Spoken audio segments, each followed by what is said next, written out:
Hi everyone, all are doing good. I hope you are all enjoying. তো সবাইকে স্বাগতম new another ব্লগে। তো আজকে কি শেয়ার করতে যাচ্ছি আপনাদের সাথে, আজকে হচ্ছে আমি কিভাবে চুলাগুলো মানে বিরান করি বা চুলা বুনা করি এটাই শেয়ার করব। তো আমার হাজব্যান্ড বেশ কিছুদিন ধরে উনি বলতেছেন যে চুলা বিরান খাইতাম মন চার, রমজান আসতে আসতে কত দেরি, এতে চুলা মন চায়। মাঝে মধ্যে উনি সানা বুনা আর কি কইরা দেওয়া লাগে, আমরা সোজাভাবে এগুলার আমরা সানা ডাকি। তো সানা বুনা আসলে আমি কিভাবে করি, আর ইলা ফ্রেশ ধনিয়া পাতা, কাঁচামরিচ, টাটকা টমেটো পাইলে খার না মন চায় যে সানা বুনা খাইতে এক তো শীতের সময়। তো যেই কথা সেই কাজ, আজকে অনেক দিন হয়ে গেল সানা 2 কেজির মতন আইনার উমো রাখছেন। তো আমি খরাম কইরা মানে আর কি তাই লগে খালি টাইম করতে করতে সময় ও যার আর কি, যে এখন না কালকে আজকে ওলা। তো এখানেও আমার পেঁয়াজ ফলা লাগছে আর সানাগুন বালাল্লা ভিজাইয়া রাখছে 3-4 ঘন্টা, তারপর বয়েল করছি। বয়েল করার বাদে সফট হয়ে গেছে। এখন হচ্ছে আলুও বয়েল করছি। করার বাদে আমি আমার এই নাইস মানে ননস্টিকি প্যানও খুব সুন্দর করে ফলা পেঁয়াজ, হলদি, ধনিয়া আর দিলাইলাম লবণ। এগুলো ভাজা হতে হতে আলুর মধ্যে বাকি ধনিয়া, জিরা পাউডার আর তুরা হলদি পাউডার, লবণ আলুর মাঝেও কিছু দিছি, পেঁয়াজও কিছু দিছি। দেওয়ার বাদে এগুন ভালো করে সুন্দর করে কষলে মেল্ট করে নিচ্ছে আলুগুলো। আর সানা আর মানে আলু যে বয়েল করছি এগুলা দেখাইছে না, মানে এটা তো সবাই পারে বা সবাইও জানে সানা আসলে বয়েল না করলে হচ্ছে মানে ফ্রাই করা যায় না আর মজাও লাগে না। তখন আমি সানাগুন সুন্দর করে মানে বয়েল কইরা আর কি রাখিছিলাম সপ্তাহ। এখন হচ্ছে ফ্রাই করতেছি।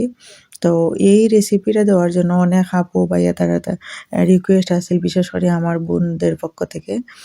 তখন দেখিয়ে দিলাম। অনেকে হচ্ছে সানা বুনা করে বা বিরান করে, কিভাবে করতে হয় এটাও জানে না, স্বাদটা কম হয়। আর এভাবে করে খেলে মানে স্বাদটুকু মুখে লেগে থাকবে। এই সানা বিরান বা চুলা বিরান কখনোই ভুলতে পারবেন না। তো দেখলেন তো আমি টমেটোটা মেল্ট হয়ে যেতে যেতে সানাগুলো দিয়ে দিলাম, পেঁয়াজ মেল্ট হয়ে যাচ্ছিল। এখন সানাগুলো একটু উপর নিচ করে ভাজা কিছু হয়ে গেলে তখন দিয়ে দিলাম আমার এই আলুগুলো। এই আলুগুলো খুব সুন্দর করে বয়েল করে আমি মেল্ট করে রাখছিলাম।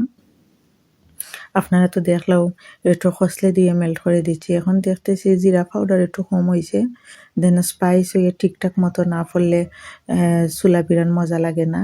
তো হচ্ছে আমি লবণও ট্রাই করে নিব। আর এখানে তো ফ্রেশ ধনিয়া পাতা কাটা রয়েছে, এগুলো উপর নিচ করে ভালো করে ভাজা হয়ে গেলে আপনি চুলা ভাজারও একটা নিয়ম আছে। যখন দেখবেন পেঁয়াজ, আলু, চুলা এগুলো দেওয়ার পর এগুলো তেল ছেড়ে দিচ্ছে, যখন দেখবেন তখন বুঝবেন আপনার চুলাটা খুব সুন্দর করে বিরান হয়ে গেছে। বা একটু যদি দেখেন বাদে কম আর কি হচ্ছে, তখন একটু জলে ধরে দিবেন। তোরা একটু জল দিয়ে ছানাটা খুব ভালো করে আর কি মিক্স করে সব কিছু আলুর সাথে অ্যাডজাস্ট করে, আর মশলা উশলা ফুটতো নাই, একটু আরো সুন্দর কারির লাখান আর কি গ্রেভিটা খুব সুন্দর হয় যদি একটু পানি জল দিয়ে আমরা একটু কইরা ছানাটা বালাইলে বুনা করবেন। ভালো করে আর কি ওভার কুক বা বিরান ভালো করে না করলে কিন্তু চুলা বিরানটা স্পেশাল মানে গর্জিয়াস যে লুকিংটা বা স্বাদটা চলে আসে না। তাই ভালো করে কুক করবেন, একটু জল দিয়ে মশলাগুলো যাতে পুড়ে না যায়। এখন হচ্ছে খুব ভালো করে নাড়াচাড়া করে আমার ছানা বিরান হয়ে গেল, বা ছানা বুনা, ছানা ফ্রাই যেটাই আপনারা বলেন। এখন যদি ভাজা মরিচ থাকে, টমেটো, সালাদ বা শসা থাকে আরও তো জমিয়ে খাওয়া যাবে। আর আমি হচ্ছে আমার শাশুড়ির জন্য, ননদের জন্য, মানে আরও নেইবার আরও একজনকে দিমু, তারার জন্য লইছি আর কি বাটিত। বাট আমি আমার জন্য নীল বাটিতে নিচ্ছি, আমার আর আমার হাজবেন্ডের জন্য। তো এভাবে শীতের মধ্যে মন চাইলে ছানা বিরান করে খান জমিয়ে, আর এভাবে ট্রাই করেন। Thanks for watching.